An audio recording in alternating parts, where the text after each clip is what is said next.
This is a really quaint, charming little home, but it needs work. The entrance to a home is extremely important because it reflects and makes a statement of who you are and what your home is all about. As you can see, this is rather bare, so we are going to place attention to this. What we are going to do is also work with what we have. So as we enter, you'll notice a really lovely cobalt blue pot, and then there's this follow through of blues that lead into the home. So I want to pick up on those accents. So here we have a delightful little water feature, but unfortunately it's not working.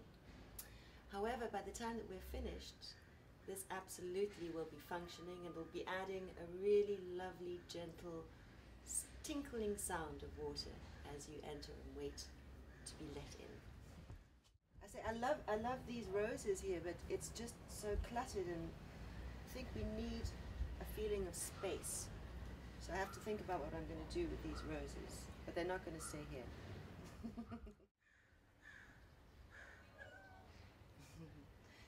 So here we have a beautiful fig tree, but unfortunately it's a bit of an eyesore. So by the time we're finished, we're going to clean this up and have it looking finished. You can see by the light that we don't have much light in this area, so that is something that we are going to have to work around. So here we have a custom-made planter, but unfortunately it is directly onto this decking, which is going to cause a problem ultimately down the road. So we're going to need to elevate the planter so that it has room to breathe and air to circulate. And then also, as you can see, it's looking a little barren. So this is actually a white climbing iceberg, which is lovely, but it does need to be pruned back a little bit and re-fertilized and be more of a feature. So I know you might be thinking that I actually staged this, but honestly I haven't. We need to fix this up, especially for the holiday season. People are coming over, so this could be a really lovely space to actually relax and hang out. Okay, getting to work.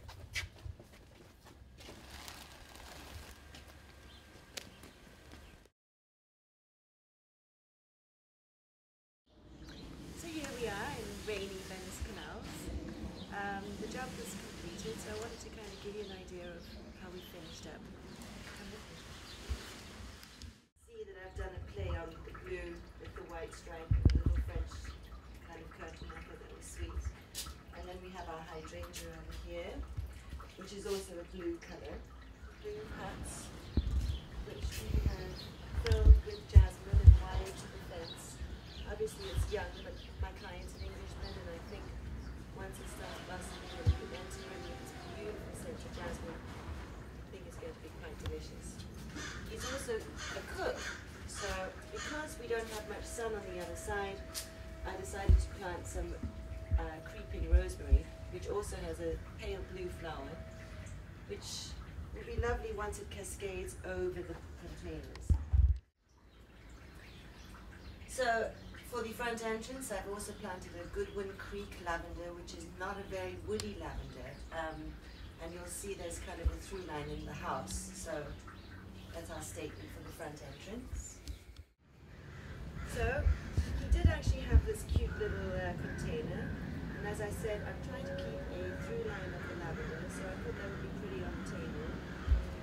He then, as I mentioned, he likes to cook, so we've given him choices of a little herb garden. He has his barbecues, he can use his oregano, thyme, basil. Then we planted over here a white container with this bacopa, which will also trail over.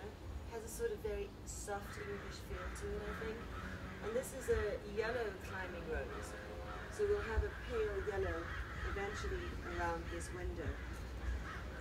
We then elevated this container, which was causing a bit of a problem for the decking that needs to be aired. So we raised that, filled it up, continued the bacopa, and a lovely white iceberg rose. Okay, so last but not least, I don't know if you remember from the beginning, but this was in a bit of a disarray.